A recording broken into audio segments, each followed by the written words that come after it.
Welcome to the Your Best Kept Business Secret Podcast, where we'll help you monetize, grow, and market your business to give you the business that you really deserve. Follow us on Facebook, Instagram, and on Twitter. Just search for Your Best Kept Business Secret or drop in to www.markford.uk and get even more ideas, thoughts, and strategies on how to get the business you deserve. Now, here's your host, the UK's best kept business secret, Coach Mark Ford. Hello you, yes, you amazing entrepreneur and wonderful business owner. How are you doing? No, seriously, how are you doing? Well, welcome to the Best Kept Business Secret podcast with me, your host, Mark Ford, quite possibly your best kept business secret and your guide out of this mess that we're in right now. So, what does it take to build a successful business? Now, building a successful business requires laser focus. Now, every entrepreneur wants to grow his or her business, but it's that focus on growth that ultimately gets in the way of the desired growth. Confused? Well, you should be.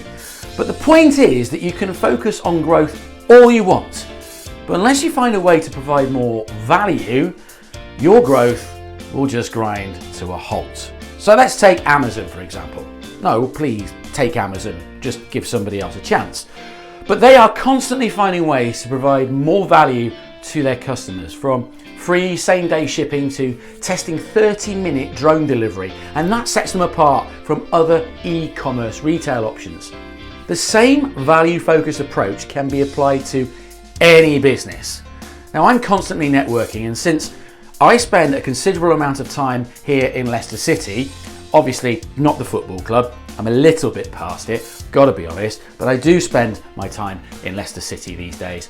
I absolutely fucking love the place. I mean, I've been here 3 years and I've only experienced a fraction of it, and now I'm rambling. But I have met several local business owners and we keep coming back to discussing business growth and the importance of providing value. And I mean genuine value. So in this podcast, here are 4 value components that can grow any, and I mean any, business naturally across every industry. Roll the stick. Every business seeks to create value for its customers. Companies that create greater value generally are more successful than those that deliver, well, less. But if every company is seeking the same goal, i.e. greater value, then why do some succeed and others fail? What is creating value about anyway? So number 1, you need to know your customers. Creating value begins with understanding those customers. A vague picture is just not enough. You must know them intimately, their desires, their goals, their concerns, their lifestyle. How else will you know precisely what they want and, more importantly, what they're willing to pay for? Consider this. Consider Southwest Airlines. In 1973, Southwest cut its fares between Houston and Dallas in a half-price price war with a competitor, a move that threatened to bankrupt the upstart airline. Worse, the low fare didn't draw any numbers. Why? Because flyers between Houston and Dallas didn't care about the price. Most were corporate executives who didn't even kind of handle their own bookings. What they cared about was luxury. Eventually, Southwest realised its mistake. It bumped the airfares back up to $26 a ticket, wow, and offered a complimentary bottle of Chivas Regal to each passenger. Executives, suddenly able to expense flights and get free liquor, swarmed to Southwest. See, understanding your customers also means knowing which customers to keep and which to let go.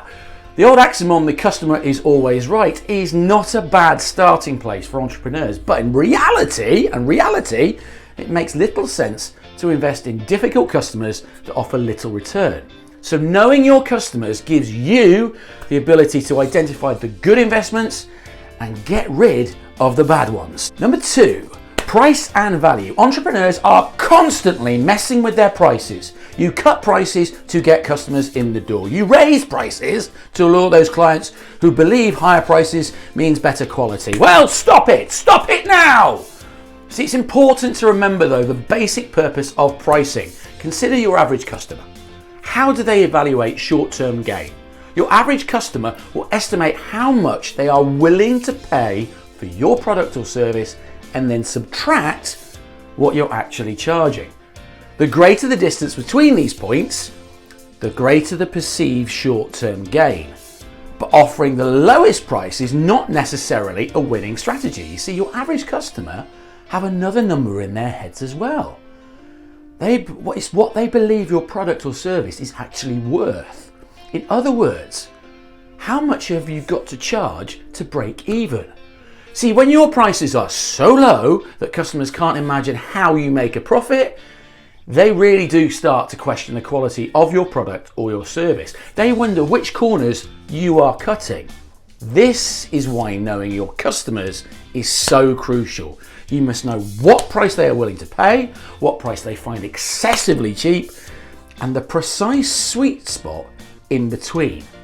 So make sure your short-term pricing serves your long-term goals. If your customers feel $19.99 is a great deal, then you're only losing money by charging $9.99.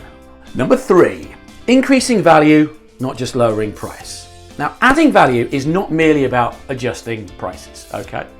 According to Seth Kahan, author of Getting Innovation Right, better value comes from increasing one of the 3 elements: impact, intensity, and application.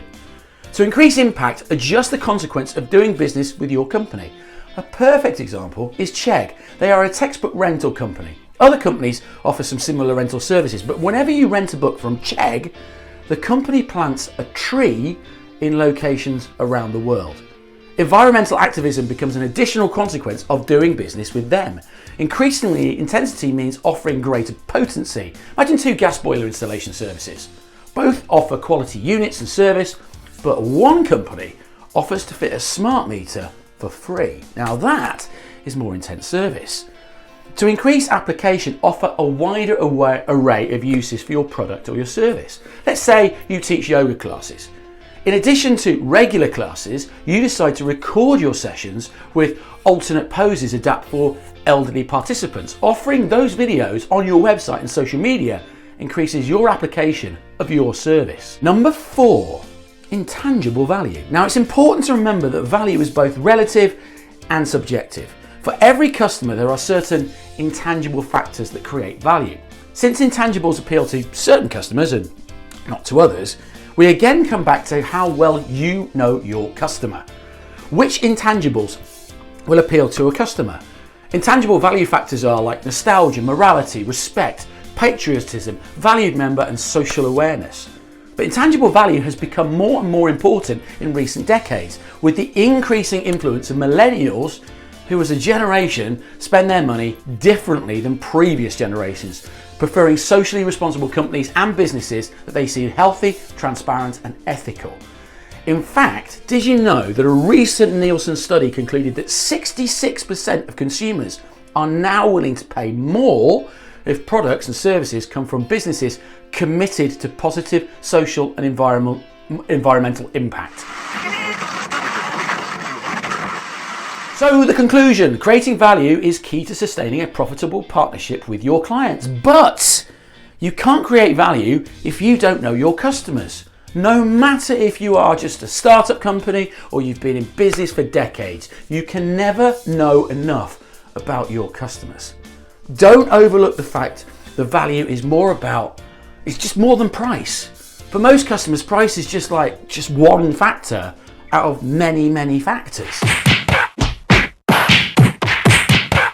And that's it for this particular podcast. I hope you've got something out of it. I hope it has got that grey matter up there, thinking and churning. And do you know what? We're all going to come through this. We're all going to be fine. We've all got this. The things that you can control, you control. The things that you can't, you've got to let slide. You can control the value that your company is perceived to give to its customers. We are going to come out the other side. You are going to be bigger, better, and faster and stronger. And you are just going to be brilliant. So, I have been Mark Ford. I am calling myself your best kept business secret because I truly believe I really am. And if you like what you've heard or seen, please like, love, share, subscribe, send it out to as many people as you want.